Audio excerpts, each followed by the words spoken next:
नमस्कार. मी दादासाहेब नीळ. लोकसंघर्षमध्ये आपलं हार्दिक स्वागत.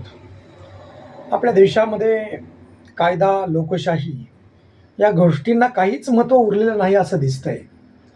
कारण शिवसेना कोणाची हा वाद 3 वर्षापासून अधिक काळ झालं मिटलेला नाही आहे. पक्षांतरबंदी कायदा, युक्तिवाद हे किती दिवस चालणार?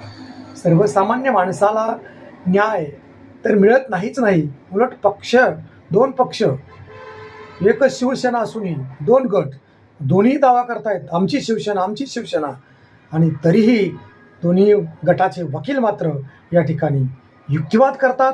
परंतु सर्वोच्च न्यायालय मात्र अद्याप न्याय देत नाही. हे किती दिवस चालणार? अगदी अंतिम टप्प्यात निकाल आलेला आहे. कपिल सिब्बल यांनी अतिशय चांगला युक्तिवाद दिलेला आहे आणि त्यामुळे उद्धव ठाकरे यांनाच पुन्हा पक्षचिन्ह आणि शिवसेना हे नाव मिळेल असं दिसतंय. परंतु शेवटच्या क्षणी पुन्हा आणखी काय बदल होणार का याकडे संपूर्ण देशातील जनता आणि शिवसैनिकांचं लक्ष लागलं आहे. जय हिंद, जय महाराष्ट्र.